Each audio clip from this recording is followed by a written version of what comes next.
Aujourd'hui, dans toute une histoire, l'histoire d'Oksana. Stripteaseuse, elle s'exhibe pour tenter d'oublier les abus sexuels qu'elle a subis dans son enfance. Je me sentais coupable en me disant, s'il m'est arrivé ça, c'est à cause de ce corps en fait. Le spectateur reste sur sa faim, c'est le propre du striptease. Ça vous fait plaisir, ça? C'est une sorte de vengeance. C'est pour tous ceux qui m'ont ennuyé, pour ce qui m'est arrivé. Et aussi l'histoire de Florent. Il est mannequin, mais son physique n'est pas forcément un atout auprès des femmes. Il souffre de préjugés. Je suis pas à plaindre, je veux dire, la nature m'a bien fait. Je suis grand, je suis bien proportionné. Mais c'est pas tous les jours facile. Beaucoup de filles pensent, elles me l'ont dit après, une fois que je les ai connues. Quand on te voit, on se dit, ouais, il a rien dans la tête, ou alors, bon, ben, t'es gay, ou alors... T'es gay, t'es homo? Voilà, t'es homo. Merci à tous, bonjour. Madame, mademoiselle, monsieur, bonjour, bienvenue dans notre émission. Aujourd'hui, dans toute une histoire, nos invités viennent exprimer un ras-le-bol surprenant. Nous recevons des femmes et des hommes qui souffrent de leur physique. Ils souffrent et pourtant, ils n'ont pas de complexe particulier. Ils ne peuvent pas se plaindre d'être trop gros ou trop petits ou même trop laids. Au contraire, ils sont beaux. Ils sont très beaux même. Et aussi paradoxal que cela puisse sembler, cela ne leur facilite pas toujours la vie. On pense très beau, eux disent trop beau. Sur ce plateau, aujourd'hui, je reçois Anaïs. Bonjour Anaïs, comment allez-vous? Bonjour, je vais bien, merci. Ce sentiment de se sentir trop belle dans le regard des autres, parfois c'est gênant. Je vais pas dire que je me trouve trop belle, ce serait vantard et c'est pas ce que je pense du tout, mais c'est vrai que j'ai un regard sur moi qui est souvent désagréable, ouais. Vous l'avez vécu de manière assez grave, avec une agression quand vous étiez plus jeune. Ouais. Des garçons qui vous ont agressé à cause de votre physique. 2 garçons qui m'ont agressé en me disant, en m'interpellant, en me disant Anaïs la mannequin, donc moi je prends ça, oui. Je pense que c'est à cause de ça, oui. Oui, qui ont voulu vous mutiler et qui l'ont fait d'ailleurs. Oui, à l'arme blanche. De quelle façon? Ça se passe jamais bien, hein, de façon... Ils voulaient vous défigurer? Je pense qu'ils voulaient me marquer justement pour que j'arrête mon activité, oui. Cindy, bonjour Cindy. Bonjour. Votre fiancé est extrêmement jaloux. Oui. À un moment de votre vie, vous diriez que c'est à cause du regard que vous suscitiez chez les garçons qu'il est parti ou qu'il est devenu fou? Disons que la beauté, ça joue énormément, mais c'est surtout le regard des autres qui joue, et notamment le regard des hommes. Et notre relation est allée jusqu'à la rupture. Qu'est-ce qu'il n'a pas supporté? Il n'a pas supporté le regard des autres, le fait qu'on sorte en discothèque, que tout le monde nous regarde. Il ne supportait plus, et on en est venu à la violence. Par jalousie? Par jalousie. Donc Florent qui est avec nous aussi, qui est célibataire, qui est ce qu'on appelle un bel homme. Ça va Florent? Bonjour, bienvenue. Paradoxalement, vous dites que ça ne facilite pas les choses quand il s'agit de trouver l'âme sœur. Vous pensez que les femmes pensent quoi quand elles vous voient pour la première fois? Contrairement à ce que beaucoup de mes amis pensent, surtout les copains, ils me disent, bon, toi c'est facile, t'as qu'à aller voir et c'est fait, quoi. Et contrairement à ce qu'on peut penser, il y a beaucoup plus de regards froids au premier abord. C'est-à-dire que sur 4-5 filles que je vais rencontrer, je vais avoir 4 regards froids. Parce qu'il y a plein de préjugés. Qu'est-ce qu'elles pensent, à votre avis? Il y a plein de préjugés dans cette société sur l'apparence, simplement. Ça veut dire beau égale crétin? Enfin, voilà, c'est-à-dire qu'il y a pas mal de clichés, de préjugés. On se dit, beaucoup de filles pensent, elles me l'ont dit après, une fois que je les ai connues. Quand on te voit, on se dit, ouais, il a rien dans la tête, parce que le cliché, bon, t'es beau, mais t'as rien dans la tête. Ou alors, bon, ben, t'es gay, ou alors... T'es gay, t'es homo? Voilà, t'es homo. Ou alors, il est trop beau pour moi, il va même pas me regarder, enfin, voilà, tout ce genre de choses. Donc, juste sur un regard, simplement. Donc, on le remarque maintenant, bon, dès que la conversation s'engage, en général, ça va très bien. Vous comprenez ce que dit votre voisin, Inès? Bonjour. Oui, bonjour. Est-ce qu'il fonctionne, ce micro? Allô, allô? Oui, allô, on vous reçoit 5 sur 5. Comment vous avez réagi à ce que disait votre camarade de droite, là? Je suis tout à fait d'accord avec lui, en fait. C'est vrai que les relations avec les hommes sont plus faciles pour moi qu'avec les femmes, en général. Jalousie? Non, pas forcément de la jalousie, mais des regards. Jalousie, tout le monde est jaloux de tout le monde, en fait. Hein. Mais non, mais je pense que ça ne donne aucun privilège. La beauté ne donne aucun privilège au sentiment, ni à l'amour, ni à l'amitié. Et, ça se saurait. Alors, je vous demande d'accueillir celle... qui a représenté la beauté de la France pendant quelques temps, qui est une femme extrêmement séduisante et qui vient d'être couronnée la plus belle femme d'Europe. Merci d'accueillir Alexandra Rosenfeld, qui est avec nous.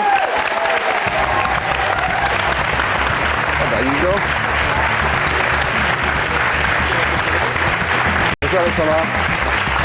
Enchanté. Asseyez-vous. C'est la première fois qu'on se rencontre? Oui. Ça va? Vous êtes heureuse d'être Miss Europe? Oui, très heureuse. Surprise? Oui, mais tout va très bien. Oui. Vous êtes toujours sentie une femme très très belle, vous êtes toute petite? Oh non, pas du tout. Moi, c'est tout à fait l'inverse que ce que ces personnes pensent.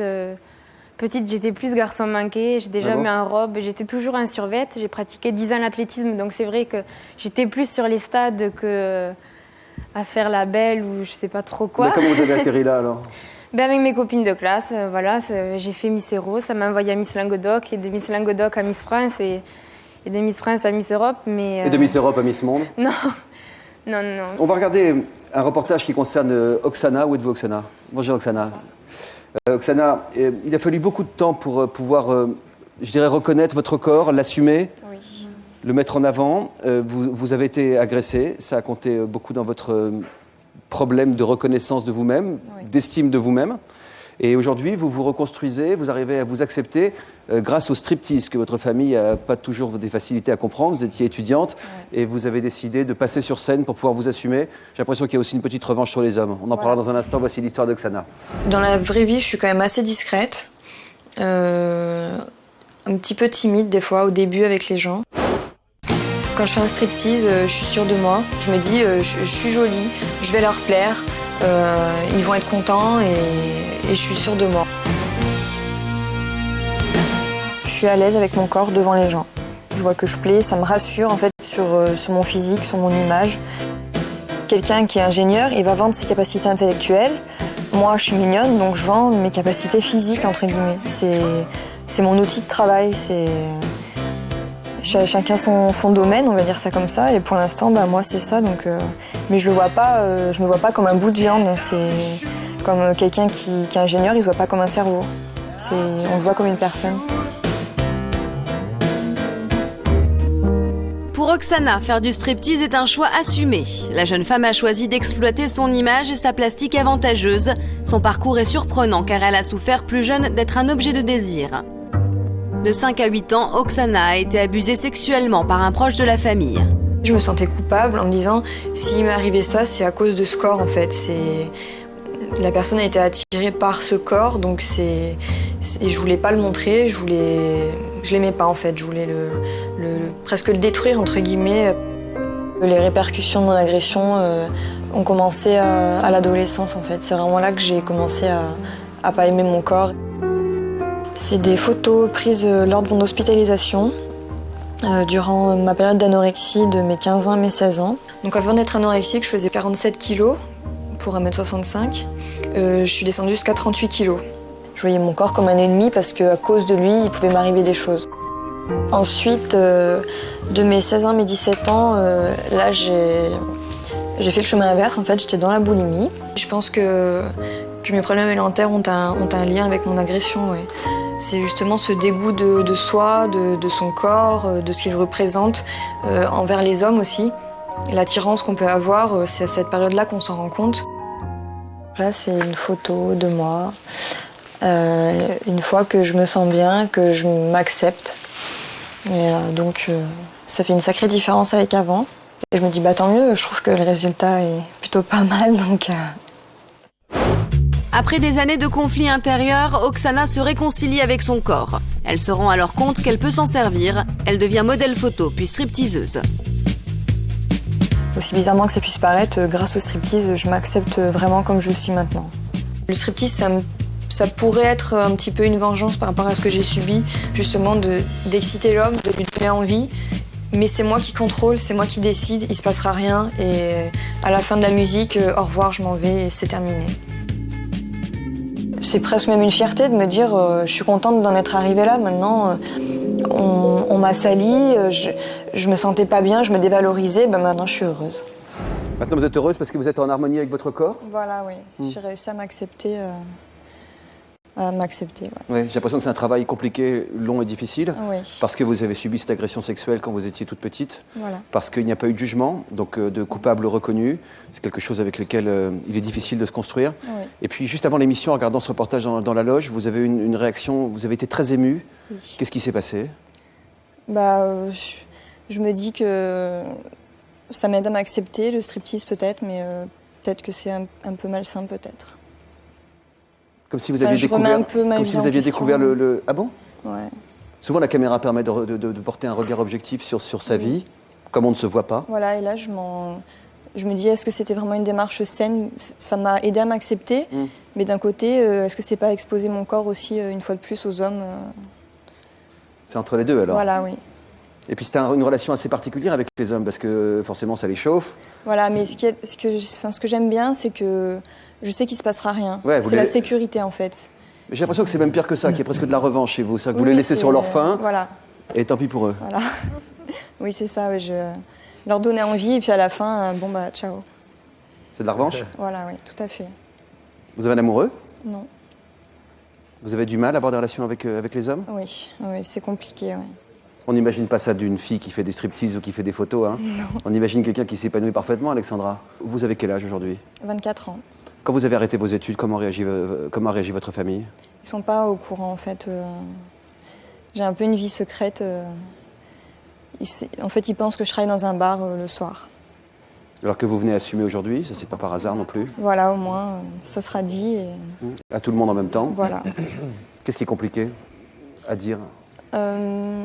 La peur du jugement, en fait, de se dire, ils vont penser que je suis une fille facile, que... Vos parents? Ouais, voilà. Ils vont pas penser, ça va pas être positif, en fait, dans leur esprit. Donc, je préfère... Qu'est-ce que vous voudriez qu'ils comprennent de tout ça? Que je me salis pas en faisant ça, que j'ai déjà été salie, et c'est ça le pire, donc...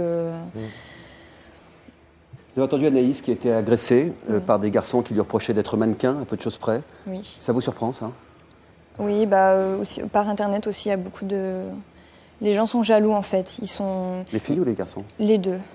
Là, c'était des hommes, ils ont dû se dire, on l'aura pas, elle est trop belle pour nous, et ils ont voulu la rabaisser, je pense. Vous avez eu une enfance très difficile après ces agressions sexuelles. Vous êtes construit tour à tour avec l'anorexie, avec la boulimie. Oui. Après cette agression, qui est arrivée très tôt, avant l'âge de 10 ans, quelle image vous aviez de vous-même, de votre corps, quand est arrivée ensuite l'adolescence? Pour moi, mon corps, ça représentait la souffrance. Mon corps m'avait fait souffrir, donc il fallait qu'il disparaisse, en fait. Il fallait que je me venge de ce corps, en fait. Donc l'anorexie vous faisait maigrir terriblement, ensuite la boulimie? Voilà, oui. La boulimie, c'était pire, en fait, parce que moi, je voulais pas de forme pour pas attirer le regard des hommes, pour pas qu'il m'arrive la même chose que quand j'étais petite. Et là, la boulimie, je contrôlais plus mon corps, je contrôlais plus les formes que j'avais. Et donc là, je me scarifiais, je me brûlais le corps pour lui dire tu as des formes, mais je veux te faire du mal quand même, en fait. Je veux être moche. Voilà, ouais. Ça a duré jusqu'à quel âge, ça? Jusqu'à mes 18 ans, à peu près. Vous dites, Florent? Elle revient de loin, je trouve. Elle revient de loin, ça, ouais.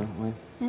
En plus, elle est en train de prendre conscience de quelque chose en voyant cette vidéo, donc peut-être vraiment une dernière étape pour oublier tout ça, quoi. Oui, l'évolution. Oui. Pendant toutes ces années, vous avez eu des relations avec les garçons? Oui, beaucoup, oui. Mais j'ai du mal à construire, en fait. J'ai pas confiance, je fais pas confiance aux hommes. Vous avez confiance dans les hommes, Alexandra? Oui. Vous avez un fiancé? Non. Mais j'ai jamais eu de problème. Je peux pas me mettre à sa place parce que je connais pas la souffrance et j'ai jamais vécu de... Oh, chaque histoire est singulière, voilà. Mais on peut toujours essayer de se mettre dans la peau de quelqu'un. C'est ce qui nous relie tous, quoi, ce qui fait qu'on est des êtres humains. On n'a pas vécu la même chose, mais on peut comprendre ce que vit l'autre. Enfin, moi, j'ai l'impression de comprendre ce que vous vivez, Oksana. Et aujourd'hui, vous voulez passer à autre chose. Vous êtes passé par les photos de charme. Oui. Donc ça veut dire que vous aviez une image charmante de vous-même? Oui. Charmée, mais toujours avec la sécurité. Je suis derrière un objectif. On ne peut pas m'atteindre, on ne peut pas me toucher, il ne m'arrivera rien. Ouais, la sécurité, c'est aussi de s'habiller comme un sac, de mettre un autre sur sa tête. Avant, oui. Vous faisiez ça? Oui, oui. Vous avez travaillé à vous rendre moche? Ouais. À me mettre des bandes à la poitrine pour aplatir, des pantalons larges, une robe par-dessus, des grands pulls. Entre quel âge et quel âge? Donc ça, c'était de mes 15 ans à mes 18 ans. Ouais. Et depuis que vous faites ces photos, depuis que vous faites ces striptease, vous arrivez à construire avec un garçon? Non, encore moins, j'ai l'impression. J'ai encore moins confiance. Enfin, là, je me rends encore plus compte du regard des hommes, en fait, et de ce qu'ils ont dans la tête. Entre autres, autres. Et ailleurs, allez. Non, mais c'est... En fait, j'arrive vraiment pas à faire confiance aux hommes. Tu sais que les femmes aussi, parfois, elles ont des choses dans la tête, hein, ça peut arriver. Oui. Ouais. Moi, en ce qui me concerne, non, moi, c'est... Il n'y a pas d'un côté les porcs et de l'autre les femmes, quand même? C'est un peu plus nuancé? Non, il y a des hommes bien aussi, mais après, étant donné que j'ai quelques problèmes, puis que j'ai pas une... Oui, cet homme n'est pas égal à tous les hommes, Voilà. mais ça c'est difficile à comprendre. Voilà. Vous avez quand même une haine encore en vous? Pas envers tous les hommes, juste envers lui en fait. C'est vraiment lui. Ça, c'est normal. Voilà, mais après les autres hommes, c'est juste ceux qui sont vraiment juste intéressés par mon physique. À quoi vous le voyez ça? Des petites phrases, des petites réflexions. Par exemple, une fois j'ai fait une séance photo. Ah, tu veux que je te réchauffe les cuisses? Il y a l'huile solaire dans le dos sur la plage, ça c'est limite déjà. Oui, c'est déjà plus soft, on va Ouais, dire. ah bah ça c'est clair, tu veux que je te réchauffe les cuisses là? Là, c'est direct. Ouais. Comment vous réagissez dans ces cas-là? Ah, moi, je lui ai dit, tu veux que je te réchauffe la joue? Il m'a regardé bizarrement. J'ai dit, bah oui, tu veux une claque? Non, parce que oui, les gens, ils font un amalgame en fait entre tout, photo de charme, striptease, fille facile en fait, et c'est pas du tout le cas. Mais être sur la défensive comme ça rend agressive? Oui, je suis très agressive. Ça se voit pas, hein? Non, là, ça va. Mais dans la rue, je donne une image de fille sûre d'elle, hautaine, froide, justement pour pas qu'on m'aborde, pour pas être ennuyée. Parce que si je montre que je suis faible, ben justement... Pourriez vous faire agresser? Qu'est-ce que vous faites aujourd'hui depuis cette agression? Vous vous comportez comment dans la rue, vous? J'ai un peu le même comportement en fait, mais en fait ça vient naturellement, c'est même pas volontaire. C'est que les gens quand ils me voient, ils pensent justement que je suis une fille froide, qui se la raconte entre guillemets. Et Parce alors, qu'elle fait vous la des photos. racontez? À fond. Non, mais franchement, ça vient naturellement par rapport à ce qu'on peut vivre. C'est un automatisme. C'est justement pour pas se faire aborder, pour pas se faire ennuyer, parce que voilà. Dès qu'on sort de chez soi, on joue son rôle en fait. Voilà, un film. Mais rien que dans votre position, je sens vraiment sur la défensive aujourd'hui.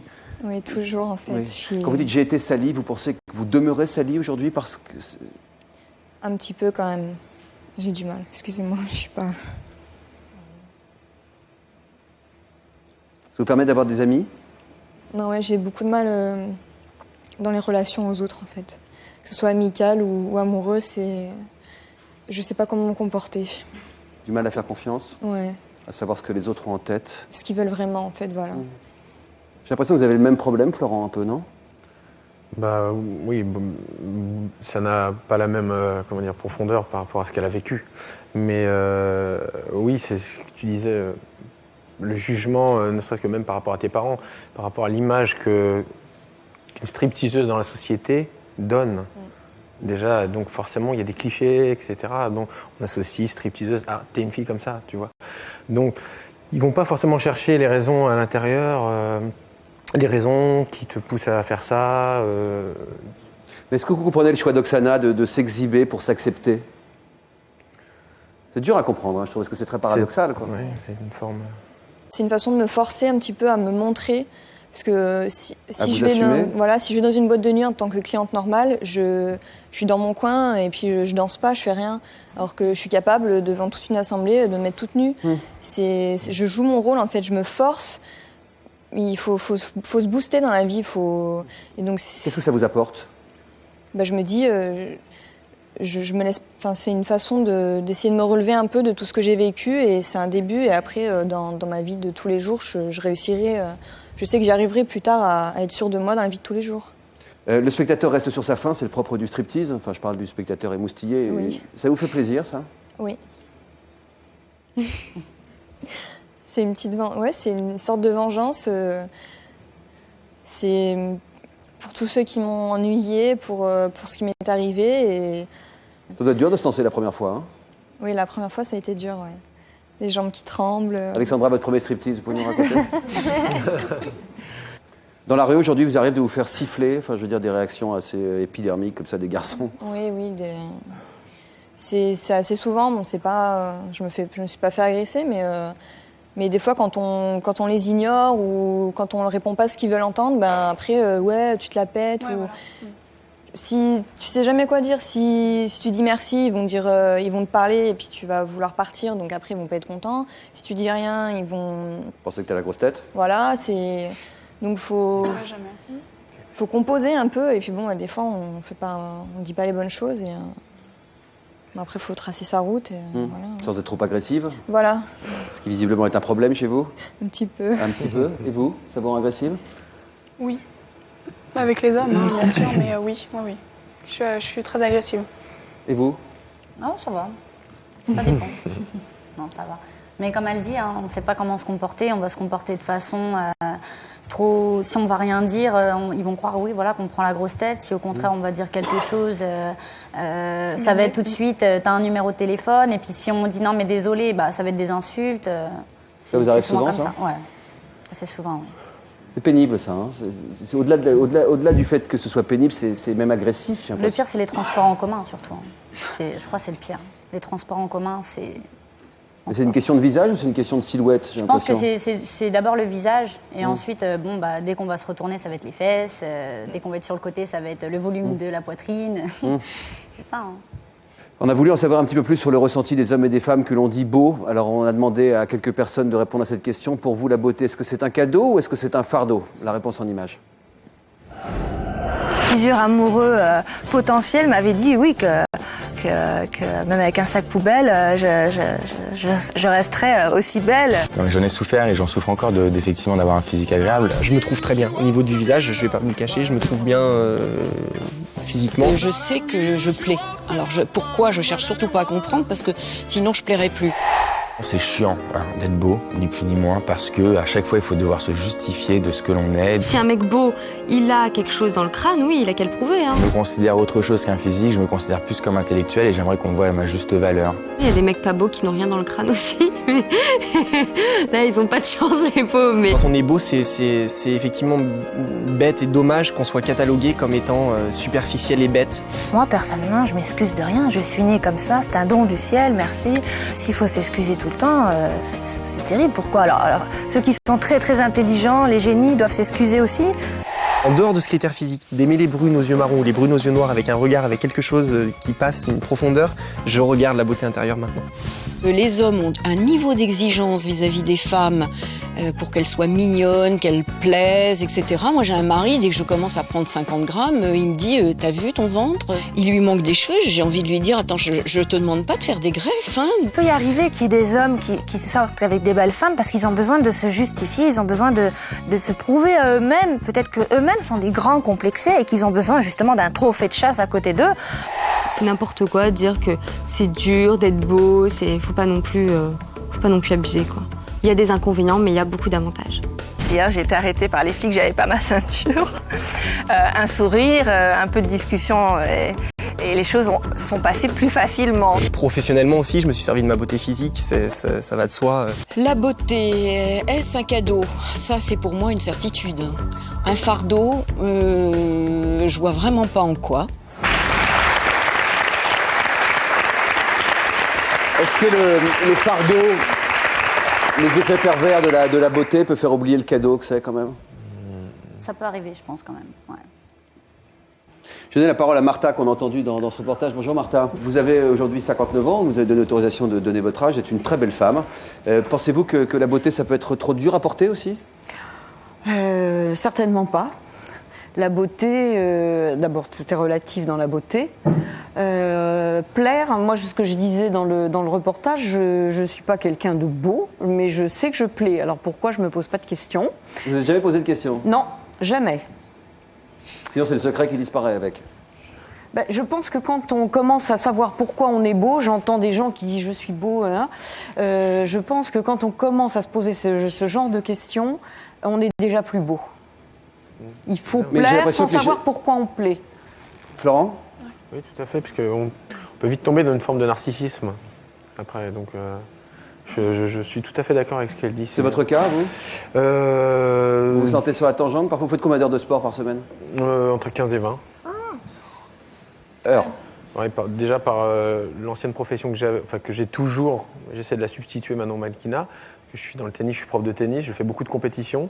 Donc ça, c'est propre à se passer, entre guillemets. On va vous voir dans le reportage, vous vous plaignez de ne pas avoir assez de pectoraux. Ouais, c'est un détail, c'est-à-dire que comme tout le monde, je pense, tout le monde a un peu un complexe, plus ou moins grand sur son physique. Ouais, quand on va vous voir physiquement, quand même, là, on trouve que c'est un peu exagéré. D'accord. Ouais. Non, disons que c'est quelque chose que j'aurais bien voulu avoir autrement, quoi. Maintenant, j'en c'est fais pas trop de narcissisme, ça, justement? Non, du tout. C'est juste un détail, purement. Vous êtes là aujourd'hui, c'est parce que vous vous êtes déjà posé la question et vous vous en posez beaucoup sur les réactions des autres, en fait? Oui, je me le suis posé justement par rapport à la question que vous avez posée tout à l'heure sur le regard des filles, pourquoi c'était froid au départ.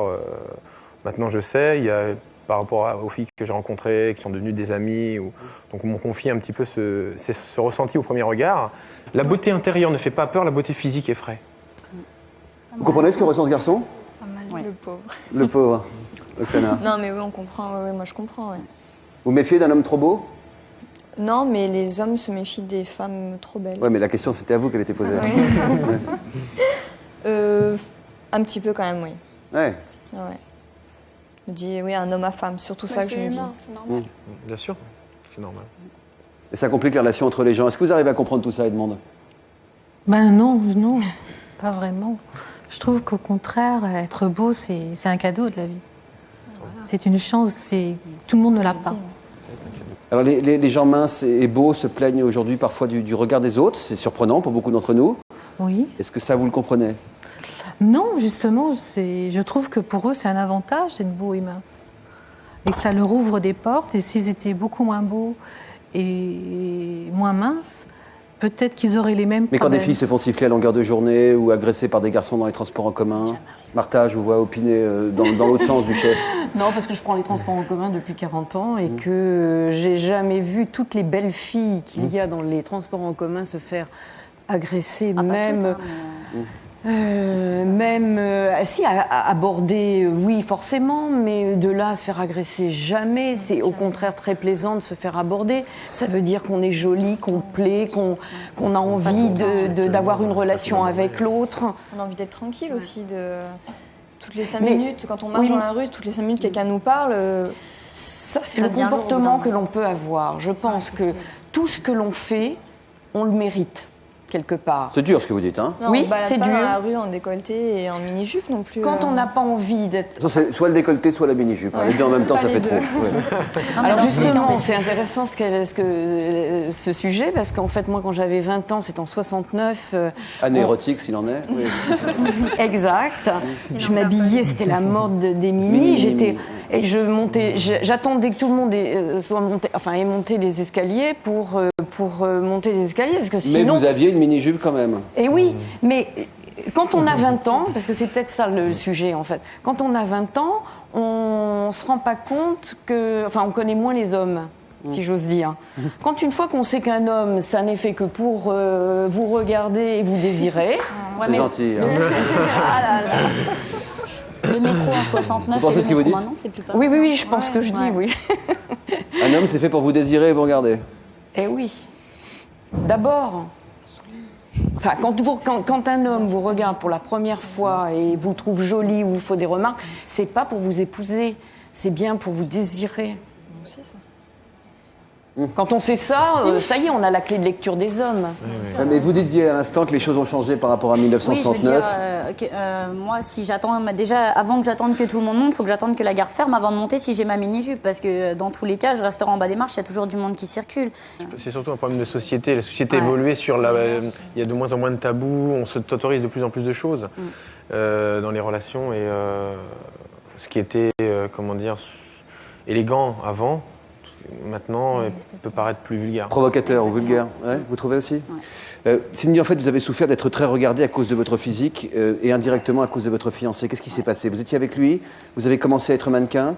Voilà, en fait, quand je l'ai connu, je ne pratiquais pas la photo, le mannequinat. Et puis, vous aviez quel âge? J'avais 17 ans. À l'heure d'aujourd'hui, je vais avoir 21 ans. J'avais 17 ans et c'est vrai que j'étais pas encore dans le milieu même de la photo, donc ça posait pas spécialement problème. À partir du moment où j'ai commencé à faire de la photo, du mannequinat, qu'on commence un peu plus à sortir en discothèque, on a l'âge et tout ça, c'est vrai qu'on est un peu plus regardé et il appréciait pas le regard que les gens avaient sur moi, qu'on puisse voir une photo de moi dans un magazine. On vient de vous en parler? Ouais, voilà. Pour lui, ça devenait... C'est-à-dire qu'au début, c'était des réflexions. Et Quel puis, genre? Du genre, non mais t'as pas honte, tu montes tes fesses à tout le monde, tu crois quoi? Il manquerait plus qu'on voie ta tête avec tes fesses. Et puis malheureusement, il y a des photos où on voyait mon visage. Et c'est vrai que ça partait... Et vos fesses en même temps? Voilà. Mais c'est des photos de dénudés? J'ai pas fait de nu, j'ai fait de la lingerie. Ouais. À quel point c'est devenu une jalousie excessive? Parce que la jalousie au début, ça peut être amusant, c'est une façon de... C'est devenu au point qu'on ne pouvait plus sortir en discothèque avant qu'il se bagarre avec quelqu'un, ne serait-ce que quelqu'un qui pouvait se retourner et me regarder, c'était l'enfer. Je pouvais plus déjà m'habiller en jupe, je pouvais pas mettre de décolleté. Puis alors le premier qui se retournait pour regarder mes fesses... c'était fini. C'était la bagarre sans arrêt, ouais. quoi. On tenait même pas 1 heure dans une discothèque avant que le videur l'ait attrapé et il est sorti. Comment vous faisiez pour essayer de le calmer? Je lui parlais, mais après, il s'en prenait à moi.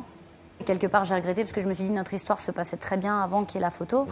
Et à partir du moment où il y a eu ça, tout a changé et il est devenu trop sur moi surtout. C'est-à-dire que je pouvais même plus sortir.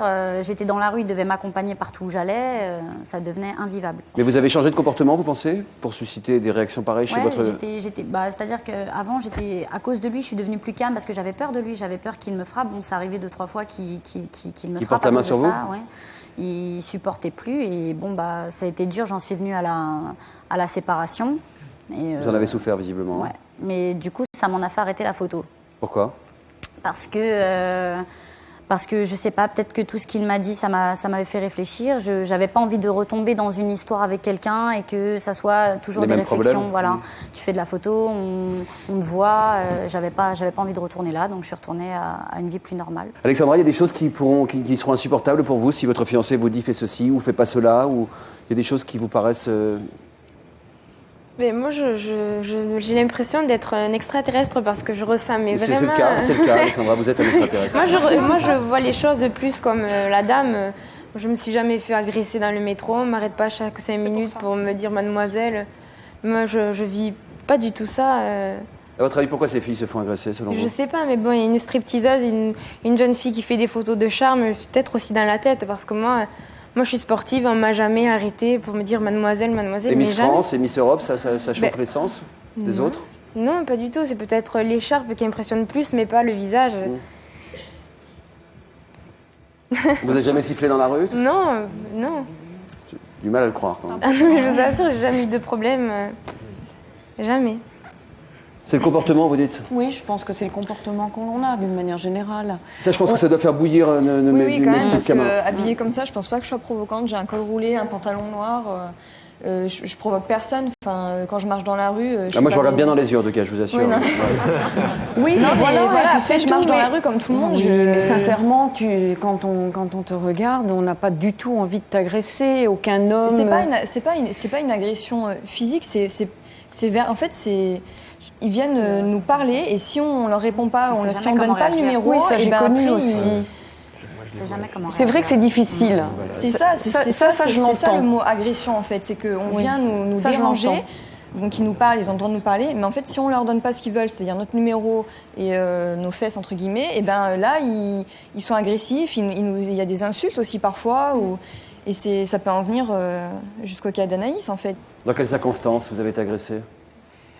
J'allais voir en fait mes anciens professeurs, j'ai changé de lycée, j'ai changé de filière et vous allez voir vos anciens profs? Voilà, j'allais voir mes anciens professeurs pour leur expliquer ma scolarité et tout ça. Et j'ai été interpellée par 2 jeunes hommes qui devaient avoir entre, je sais pas, 25-30 ans. Ah oui, quand même. Voilà. Pas de votre âge, plus âgé. Des hommes quand même. Donc voilà. Et en fait, ce qui s'est passé, c'est qu'ils m'ont interpellée, ils m'ont appelée plusieurs fois en me disant la blonde, en me sifflant. Et puis moi, au bout d'un moment, je suis très gentille, mais au bout d'un moment, c'est bon, quoi. Enfin, ça va bien 5 minutes. Je me suis retournée, je leur ai dit qu'est-ce qu'il y a, qu'est-ce qui se passe. Et puis bon, là, on a commencé à partir dans un dialogue. Au bout d'un moment, je me suis dit c'est bon, ça me gonfle. J'ai repris mon chemin. Et là, ils m'ont suivi tous les 2, en fait. Et moi, j'ai eu le réflexe bête et stupide de tourner en fait dans une rue que je connaissais pas. Et en fait, c'était une impasse. Dans un instant, nous retrouverons Anaïs pour la suite de son histoire. Mais tout de suite, regardez ce message, il vous concerne peut-être. Votre ex s'est suicidé après votre séparation. Par amour, vous avez tenté de mettre fin à vos jours. Votre ex vous fait du chantage au suicide. Pour nous raconter votre histoire, contactez-nous au 01 53 84 30 08 ou connectez-vous sur le site de l'émission. Prochainement, dans toute une histoire, comment se reconstruire après avoir été abandonné par son conjoint à un moment critique. L'histoire de Laure, dont le compagnon est parti alors qu'elle était enceinte de 6 mois. Je l'aimais vraiment. C'était un peu ma moitié, on va dire. J'ai essayé d'avoir une explication, de comprendre. Je me disais, mais il va revenir. Et en fait, Alors qu'elle était mariée depuis 20 ans, Marie a été abandonnée par son mari après un grave accident et une reconstruction faciale. J'ose pas dire ce qu'il m'a dit quand il m'a quitté. Je vous en prie. Tu as la gueule d'un clown, tu ne retrouveras jamais personne. Enfin, l'histoire d'Inès, abandonnée le jour même de son mariage. J'étais encore en robe de mariée, au fait, dans la voiture, quand il m'a annoncé qu'il allait me quitter. Et c'est pour ça que j'ai cru que c'était vraiment une plaisanterie, quoi. Dans quelles circonstances vous avez été agressée? J'ai été interpellée par 2 jeunes hommes qui devaient avoir entre, je sais pas, 25-30 ans. Et là, ils m'ont suivi tous les 2, en fait. Et moi, j'ai eu le réflexe bête et stupide de tourner en fait, dans une rue que je connaissais pas. Et en fait, c'était une impasse. Mais le couteau est sorti d'un coup? Qu'est-ce qui s'est passé? Oui, parce qu'en fait, apparemment, il a cru que je me fichais de lui en lui disant « Non, je vois pas de quoi tu parles. » Il m'a dit « Oui, tu fais des photos, tu fais ta belle. » Enfin, en gros, tu te la pètes, voilà. Et je lui ai dit « Écoute, moi, chacun son truc. Moi, je fais ça, toi, tu fais autre chose. Je vais pas critiquer ce que tu fais. » On a commencé à rentrer. Vous avez essayé de le raisonner, quoi? J'ai essayé, parce que quand j'ai vu le couteau, bon, je me suis dit « Bon, il est pas là pour plaisanter, quoi. » Je me voyais déjà avec le couteau dans les tripes et je me voyais déjà par terre et enfin c'est l'horreur. On peut pas expliquer, les gens peuvent pas savoir quand on explique. Je pense que c'est comme toi, tu vois, ils peuvent pas savoir les gens ce qu'on ressent vraiment. Vous avez senti le couteau se rapprocher de vous? Qu'est-ce que vous avez senti à ce moment-là? J'ai senti qu'il était très agressif et qu'il était prêt à beaucoup de choses. Le premier coup de couteau, il a été où?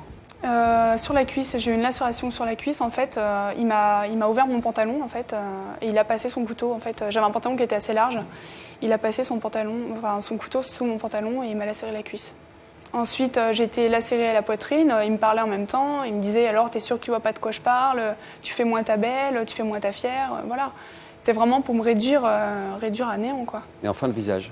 Et le visage, la joue. Voilà. Je pense qu'il voulait vraiment me marquer le visage pour m'empêcher justement de faire. D'exercer le métier de mannequin, quoi. C'est raté, ça ne se voit pas. Ça se voit moins, ça se voit un petit peu de près. Bon, là, je suis maquillée, donc... Où est-ce que c'est, sur le visage? C'est ici, en fait. J'ai une lacération ici. Ça se voit moins parce que maintenant, ça fait quand même 3 ans et que j'ai fait les soins nécessaires pour pas que ça se voit.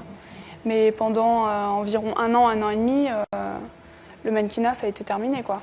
J'ai perdu pas mal de contrats à cause de ça. Pour rien? C'est pour ça que tout à l'heure, quand la dame me disait que justement, quelque part, voilà, quelque part, on provoque entre guillemets ces réactions, moi je suis pas d'accord parce que ce jour-là, j'étais pas habillée comme je suis aujourd'hui. Je crois que j'étais en jean, j'avais un pantalon large, un peu baggy. Voilà, un peu baggy. J'étais vraiment habillée simple, quoi, comme une lycéenne. J'ai l'impression que l'agressivité, le monde est plus agressif quand même, que les hommes objectisent les femmes beaucoup plus qu'avant. C'est lié à la montée du porno, qui est une des premières addictions dans ce pays, sur Internet. Enfin, je veux dire, le fait que la femme soit objet, ouais. Beaucoup plus qu'autrefois, je trouve. Ils se croient tout permis, en fait. Ils ont été arrêtés, vos agresseurs? Alors, oui. Parce que donc la personne qui m'a lacérée, oui, on l'a retrouvée. Le deuxième, j'étais pas vraiment capable de donner une description physique. Non, vous étiez sur celui qui vous a agressé directement avec le couteau, parce que là, je l'ai vraiment vu, alors que l'autre, j'ai pas forcément fait attention, puis il a pas vraiment été actif, quoi. Il y a eu procès? Oui, bien sûr. Ça vous a fait du bien, le procès? J'ai déprimé suite au procès, en fait. Ça m'a fait du bien de le savoir enfermé, c'est sûr, mais ça m'a brassée, j'ai repensé, j'ai revécu l'histoire et... Que vous en pensez, Florent, vous? Je pense que Martha parle peut-être de choses comme on a repris tout à l'heure, le métro en 69 n'est pas le même qu'en 2006. Les points de repère de la jeunesse de Martha ne sont pas les mêmes que les points de repère de la jeunesse actuelle. Donc la société a évolué, on se tolère de plus en plus de choses dans cette société d'image, société de clichés, société où les barrières et les tabous tombent.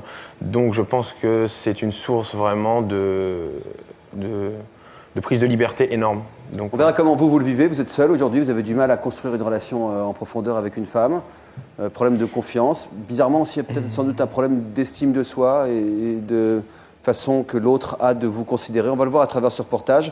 Vous êtes mannequin, vous faites beaucoup de sport pour entretenir ce physique, vous êtes également un grand tennisman. Et pour vous, être beau, c'est nécessaire, c'est votre gagne-pain. Florent, 27 ans, mannequin, 1m88, 83 kg. Un physique à faire pâlir. Mais pour obtenir ce corps de rêve, Florent ne lésine pas. Il fait 17 heures de sport par semaine et multiplie les exercices pour que sa silhouette soit parfaitement dessinée. Malgré tout, Florent y trouve à redire. La partie du corps que j'aurais bien aimé changer ou avoir différemment, c'est les pectoraux. C'est-à-dire que j'ai toujours aimé avoir des pectoraux très ronds. Moi, je suis plutôt dessiné plus fin, voilà. Donc ça, c'est par exemple, on peut pas dire un complexe, mais quelque chose qui m'a assez préoccupé quand j'ai fait de la musculation dans le passé. Moi, j'aime ce que je vois, ça me plaît, ma tête me plaît, mon corps me plaît. Oui, maintenant, je suis pas amoureux de moi. Son corps, Florent en est fier et depuis 1 an maintenant, il l'utilise régulièrement pour gagner sa vie à travers le mannequinat. Les shootings font désormais partie de son quotidien. Ferme tes yeux. Regarde-moi. C'est plaisant. On est l'objet. On est le centre du monde. C'est toujours agréable d'être mis en avant et on peut vite tomber dans le truc. Oh là là, je me regarde sans arrêt. Ah, c'est vrai, ils ont raison. Clac, clac, clac. Ça monte très vite à la tête. Pivote vers moi. Mets tes 2 mains pareil. Pour moi, je dirais pas qu'il est beau. Peut-être que les gens vont le voir beau. Après, photographié, je dirais qu'il est intéressant, qu'il dégage quelque chose. L'apparence de Florent fait partie de ses préoccupations. Ce soir, il profite d'une discussion entre amis pour savoir comment ils perçoivent son physique de tombeur. La première fois que tu m'as vu, que tu m'as rencontré, qu'est-ce que tu as pensé? Est-ce que par la suite, dans la vie, tu as été à un moment envieux par rapport à l'image que je dégage, à l'impression qu'ont les gens quand je rentre dans une pièce et tu es avec moi, enfin voilà, tout ça. Forcément, quand on a un physique comme toi, forcément on se pose des questions. On se dit bon, je vais me mettre à la muscu, je vais me mettre au sport. Je suis content pour toi. Mais c'est vrai, de temps en temps, j'aimerais bien qu'on me regarde moi aussi. Enfin, ça doit être quand même dur d'être un pote. Enfin, être une copine à Florent, c'est pas, voilà, au contraire. Mais être un pote, voir tous les regards se diriger vers lui, parce que quand il sort, tout le monde le regarde, tant les filles que les mecs. Ça doit être un peu... Enfin, je sais pas, moi j'aimerais pas être son pote. Je suis pas à plaindre, je veux dire, la nature m'a bien fait, je suis grand, je suis bien proportionné. Mais c'est pas tous les jours facile parce que tout plein de copains me disent « Oh, c'est facile avec les nanas, toi t'arrives quelque part, elle mange dans ta main, quoi. » Bah, je pense que... Non, mais c'est cette expression. Au premier abord, non. Tu sais plus pourquoi on te regarde, quelque part. C'est ça, ouais. Aujourd'hui, tu es pour, entre guillemets, un cœur à prendre. C'est peut-être pas par hasard. Et tu vois, la finalité, toi, tu sembles heureux en couple. Lui, pour l'instant, s'il est heureux, en tout cas, il est tout seul, quand même.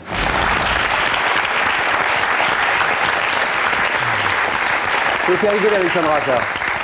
Ben, les hommes et les femmes, c'est différent. Mais moi, je sais que je vais toujours aller vers le garçon qui est beau, mais qui ne le sait pas. Celui qui n'est pas prétentieux, celui qui va... Le timide, presque, dans la bande. Donc... Moi, j'aurais plus regardé l'autre. Le pote. Donc il part avec un handicap, lui. Ouais. Vous dites que les filles vous prennent pour un objet sexuel, ça change quoi dans leur comportement? Comment elles se comportent avec vous? Il est arrivé que vraiment, dans des bars, comme là par exemple, je croise un regard d'une fille qui est à l'opposé de la pièce, puis vraiment, bon, elle ne sait pas ce que j'ai, ma personnalité, elle ne voit que mon physique.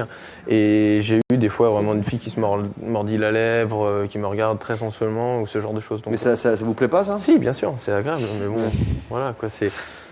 C'est la sensation d'être un objet qui peut oui, être voilà, des fois, pénible. c'est un peu embêtant. Oui. D'être qu'un objet, quoi. Voilà, c'est pour ça... moi, je sais que j'ai souvent, quand je rencontre des gens, envie de... Je suis assez spontané de nature, j'aime bien aller vers les gens, discuter, et peut-être inconsciemment, c'est une forme aussi pour leur dire ne vous arrêtez pas à une plastique ou éventuellement des préjugés, j'ai aussi quelque chose dans la tête. Voilà. En fait, le handicap que vous exprimez aujourd'hui dans vos rencontres avec les femmes, c'est sur les a priori. Au départ, juste au départ, voilà. Et juste sur cette apparence. Voilà. Ouais. Vous comprenez ça, Martha? C'est clair que quand un garçon est beau, trop beau, le problème des garçons, je trouve, c'est clair que quoi? Finissez votre phrase. C'est clair que quand un garçon est trop beau, enfin, moi je l'associe tout de suite un peu quelqu'un d'un peu bébête. Ouais. Voilà. Apollon. Ah oui, c'est clair. Et si dans les 30 secondes, parce que ça se voit tout de suite, vous n'avez pas soit l'humour, soit l'intelligence qui émane de vous, c'est sûr que je regarde même pas, je passe. Je pense par exemple à Jamel Debbouze, qui est tout petit, qui est manchot. Lui, on voit tout de suite, il est en 2 secondes, on voit qu'il est brillant, qu'il a les yeux brillants, qu'il est intelligent. Enfin, lui-même qu'il a est dit drôle. qu'il était devenu beau quand il est devenu célèbre, hein, quand même, Jamel. Oui, mais admettons qu'il ne soit pas célèbre. Je le rencontre, c'est quelqu'un qui est spontané, il est tout de suite drôle, il est tout de suite... voilà, c'est... Bon. Être le centre de toutes les attentions, ça peut aussi monter à la tête. Alors négativement, on voit ce que ça peut apporter, mais malheureusement, dans la relation avec les autres, mais malheureusement aussi dans la perception qu'on a de soi-même, il faut se surveiller pour pas tomber. Tout à fait, surtout dans le milieu du mannequinat. Ça fait 1 an que j'ai débuté. Les premiers shoots photos que j'ai faits, où sur des catalogues, on est pendant 3 jours, du matin au soir, on est un peu le centre du monde, quoi. Les comédiens connaissent ça aussi. On est maquillés, on a tout le monde qui nous regarde, les stylistes, etc. On rentre chez soi et puis on sent qu'on s'était habitué à quelques remarques. C'est plaisant, c'est logique. C'est le chanteur abandonné de Johnny. Non, voilà, c'est un peu ça. Ouais. Et donc, c'est bien, ça permet de prendre du recul. On peut très vite tomber sur du narcissisme. Moi, je n'oublie pas que pourquoi je fais ça, parce que je suis spontané, j'aime le relationnel, je rencontre des gens, j'aime jouer un rôle à la fois de manière instantanée devant un objectif photo ou alors depuis peu devant la caméra. Donc, c'est vraiment tout ça qui a fait que j'aime ce que je fais. Le bonus, c'est, on me dit, t'es bien fait, voilà. Je veux que ça reste vraiment le plaisir. Et le malus. Pardon ? Et le malus. Je veux pas justement tomber comme beaucoup de gens dans ce milieu, à ne plus à devenir drogué de ces petites réflexions et à ne plus faire vraiment ce travail pour dire occupez-vous de moi, qu'est-ce que vous avez à dire sur moi. Oui, puis à force de voir tant de gens prêter de l'attention à votre physique, on peut penser aussi que c'est grâce à ça qu'on existe, que c'est par ça qu'on existe. Je pense que Oksana, c'est de quoi je parle. Il n'y a pas que ça, quoi. Il n'y a pas que le physique, quoi. On a des diplômes, on a un cerveau aussi. On n'est pas qu'un physique. Alors on a voulu voir quel regard portaient réellement les gens sur notre invité Florent aujourd'hui. Pour cela, Florent, vous avez accepté de vous soumettre à une petite expérience. On va regarder le résultat.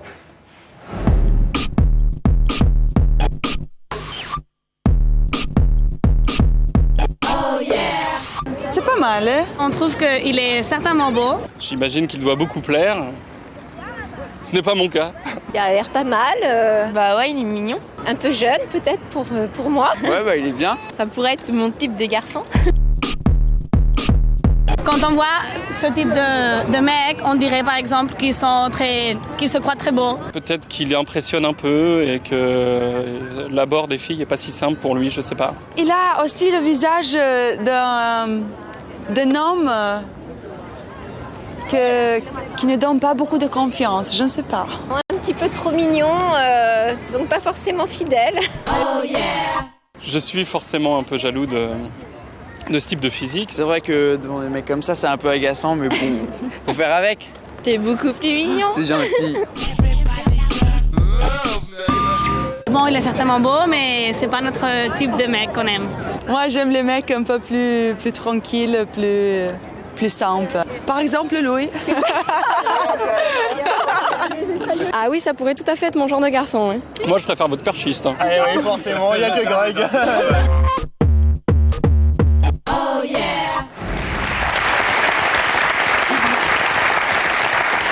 Oui, c'est rigolo.